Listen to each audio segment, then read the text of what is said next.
വിജയകുമാർ കൂടിയുണ്ട്. വിജയകുമാർ, അത് വളരെ ഗുരുതരമായ ഒരു കാര്യമാണ്. വ്യോമത്താവളം തുറന്നു, അതിനുശേഷം ഒരു അന്താരാഷ്ട്ര വിമാനങ്ങൾക്ക് തുറന്നു നൽകി, പിന്നീട് ലാഹോറിൽ നിന്ന് ദമാമിലേക്ക് വിമാനം പറന്നുയരുന്ന സമയത്ത് ഈ തരത്തിലേക്ക് ആക്രമണം നടത്തുക എന്നൊക്കെ പറയുമ്പോൾ എത്രത്തോളം ഗൗരവതരമായ വിഷയമാണ്. ആ ആക്രമണത്തെ ചെറുക്കാൻ നമുക്ക് കഴിഞ്ഞു എന്നുള്ളതും വളരെ പ്രധാനമാണ്.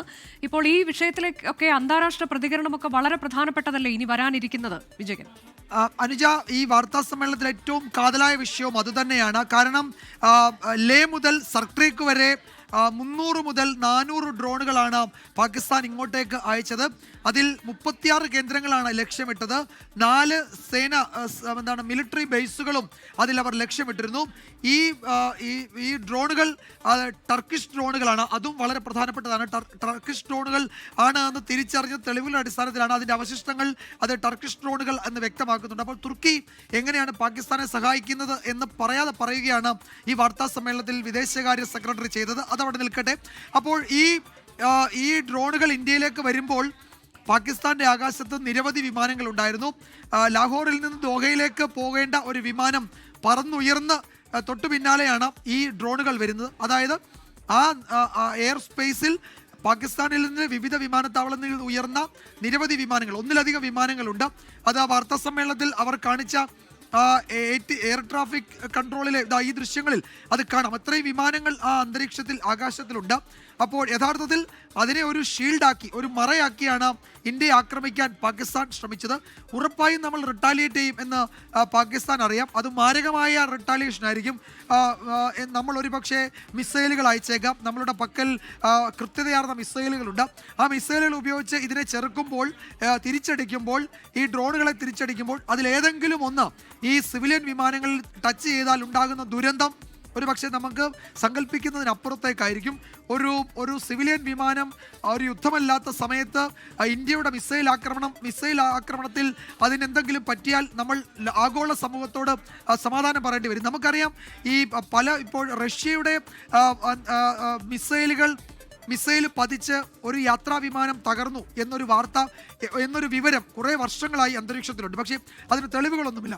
ഒരു സമാധാന കാലത്താണ് അത്തരം ഒരു മിസൈൽ ഒരു യാത്രാ വിമാനത്തെ ഭേദിക്കുന്നതെങ്കിൽ ആ രാജ്യത്തെ പ്രോസിക്യൂട്ട് ചെയ്യാൻ അന്താരാഷ്ട്ര നിയമങ്ങൾ അനുസരിച്ച് കഴിയും. അപ്പോൾ ഇന്ത്യക്ക് മേൽ അത്തരം ഒരു വലിയ പാപഭാരം കെട്ടിവെക്കുകയും ആഗോള തലത്തിൽ നമ്മളെ ഒറ്റപ്പെടുത്തുകയും ചെയ്യാനുള്ള പാകിസ്ഥാന്റെ വളരെ ഹീനമായ ഒരു കുതന്ത്രമായിരുന്നു യഥാർത്ഥത്തിൽ ഇന്നലെ അവർ നടത്തിയത്.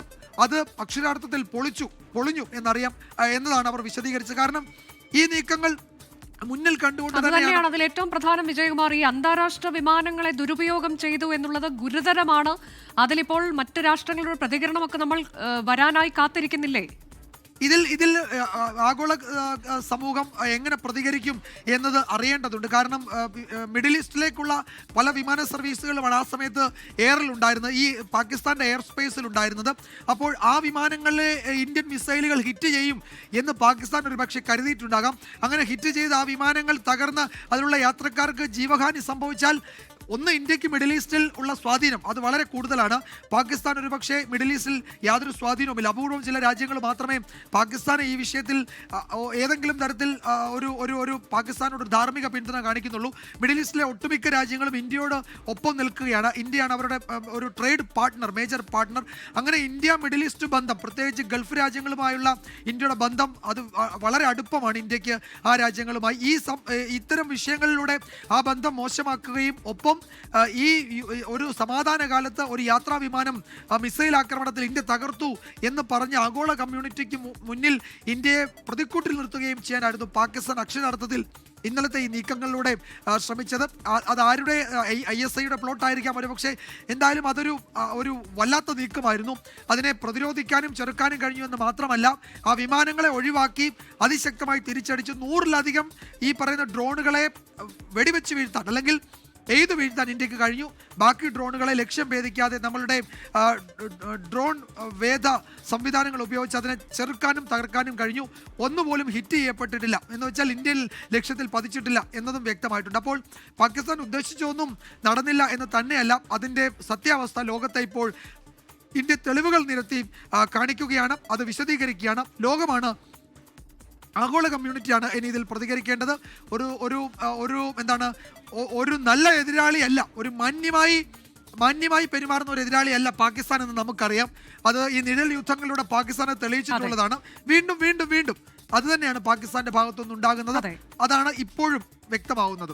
അതെ, നീചമായൊരു ആക്രമണ ശ്രമത്തിനാണ് പാകിസ്ഥാൻ ലക്ഷ്യം വെച്ചത് എന്നത് വ്യക്തമാക്കുന്ന കാര്യങ്ങളാണ് ഇപ്പോൾ അല്പസമയം മുൻപ് വിദേശകാര്യ മന്ത്രാലയത്തിന്റെ വാർത്താ സമ്മേളനത്തിൽ അവർ നിരത്തിയത്. തെളിവുകൾ നിരത്തിക്കൊണ്ടാണ് കാര്യങ്ങൾ വ്യക്തമാക്കിയത്. ആരാധനാലയങ്ങൾക്ക് നേരെയുള്ള ആക്രമണം എന്ന പേരിൽ പാകിസ്ഥാൻ നിരന്തരം നുണപ്രചാരണം നടത്തുന്നു എന്ന് വാർത്താ സമ്മേളനത്തിൽ വ്യക്തമാക്കപ്പെട്ടിട്ടുണ്ട്. ലോകരാജ്യങ്ങളെ വ്യാജ പ്രചാരണത്തിലൂടെ തെറ്റിദ്ധരിപ്പിക്കുക എന്നുള്ളതാണ് പാകിസ്ഥാന്റെ ലക്ഷ്യം. ഗുരുദ്വാരയ്ക്കും ക്രിസ്ത്യൻ സ്കൂളിനും നാശനഷ്ടം ഉണ്ടായിട്ടുണ്ട്.